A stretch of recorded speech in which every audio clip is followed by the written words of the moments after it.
Oke, saya cari cara yang bijak. Pidato Ibu Mega kemarin itu dramatis. Nilainya A. Pidato Adian hari ini nilainya A+.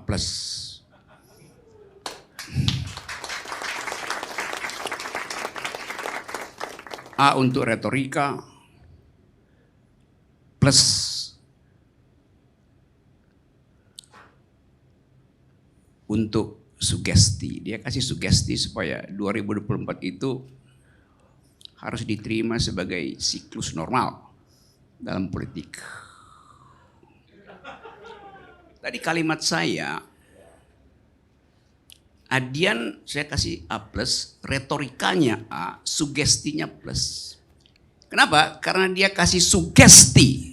Ingat kata saya itu, sugesti bahwa 2024 itu adalah normalitas dari siklus kepresidenan. Di mana saya kasih tafsir? Emang itu sugestinya begitu kan? Karena dia mengatakan, mari kita tuntun ini sampai 2024. Itu yang disebut sugesti itu. Sampai di situ dulu. Kalau mau protes silahkan sebelum saya lanjut. Ketika dikasih kesempatan dilarang yang ini, jadi bingung saya. Enggak terus. Ada kesempatan? Bang Rocky, lanjut Bang Rocky. Nggak ada kesempatan. Dia kasih kesempatan sama saya. Kenapa keberatan yang lain? Bang Karni, saya kira biar lanjut Bang. Biar lanjut. Adian biarkan aja dulu. Lanjut. Abang, Yang terakhir. aku tetap tenang bang. Oke, represivitas terhadapku cukup banyak di masa lalu. Dan kita menjalani dengan ketenangan, apalagi cuman ini. Lanjut bang. Jadi nggak ada sanggahan, lanjutkan terus. Yes, nice guys. Tadi saya pakai istilah dramatis itu.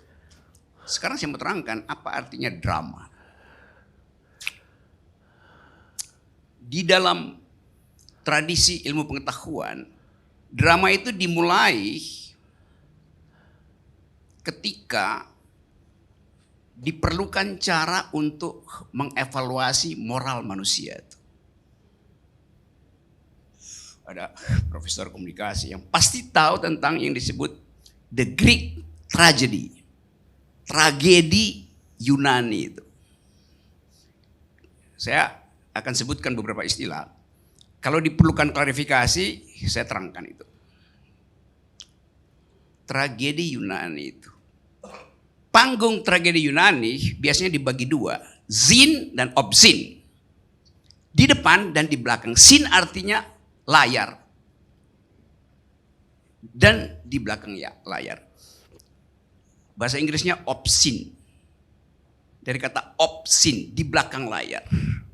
Tapi dari kata itu juga timbul kata obscenity. Apa artinya obscenity, Pak Profesor? Oke. Supaya saya dapat klarifikasi tentang peristilan. Obscenity artinya kemaksiatan.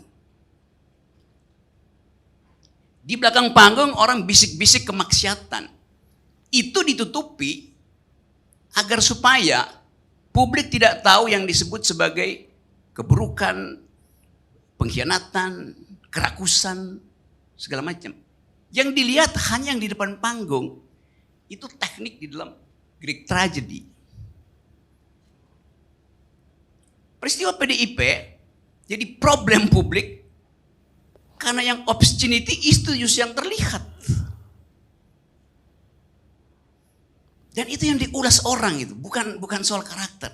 Tetapi kita mau bedakan dulu bahwa akhirnya orang tahu bahwa oh itu sebetulnya problem kemaksiatan politik di dalam semua peristiwa politik.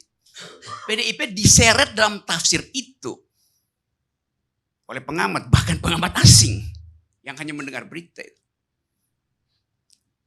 Jadi keadaan ini membuat orang memperoleh pintu masuk untuk membaca masa depan politik Indonesia. Orang dapat grammar baru, kemurkaan. Orang dapat grammar baru, feodalisme. Orang dapat grammar baru. Di atas raja ada ratu. Itu semua yang kita sebut obscenity kalau kita belajar tentang dramaturgi Yunani. Dan itu yang memang ada dalam semua panggung politik di dunia. Yang selalu berakhir secara tragedi. Karena ada pengkhianatan itu.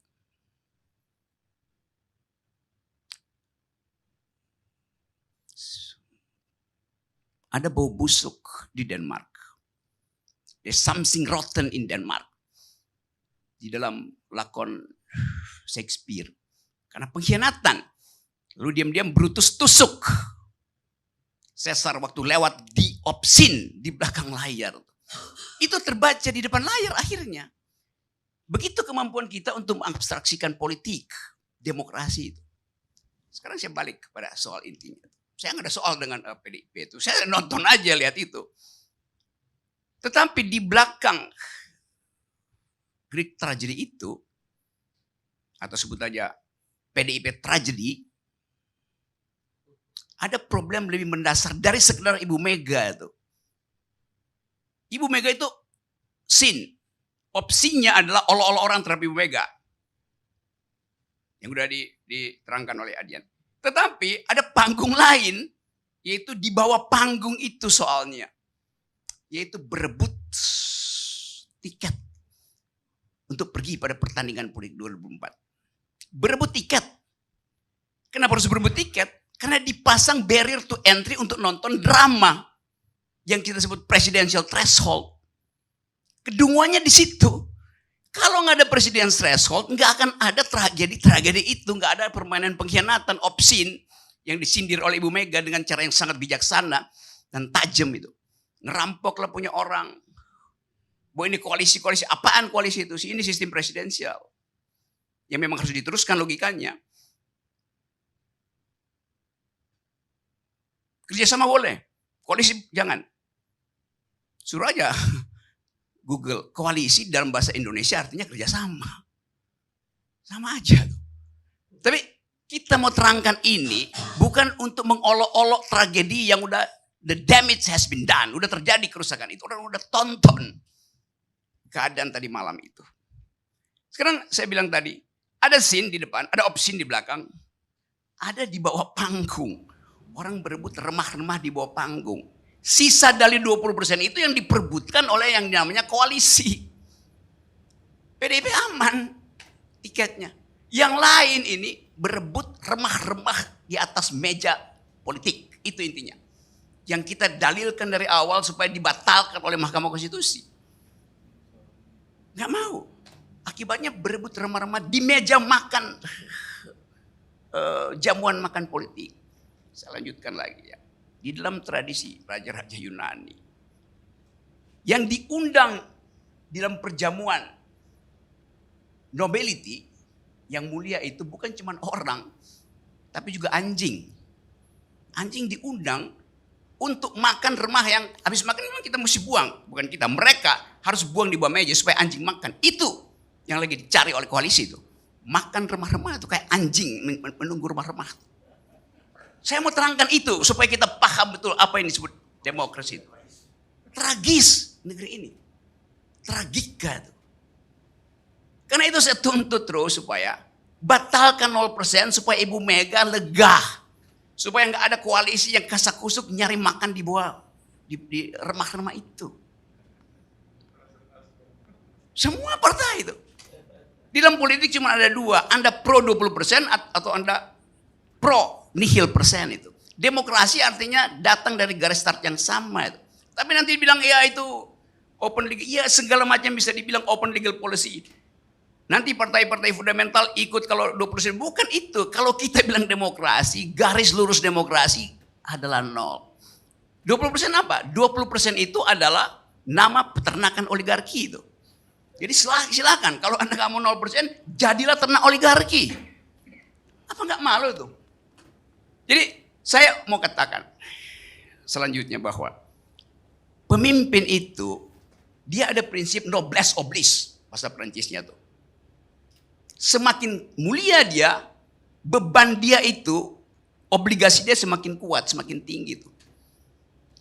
Saya balik pada tragedi Yunani tadi. Di dalam tragedi Yunani selalu ada figur yang akan dicercah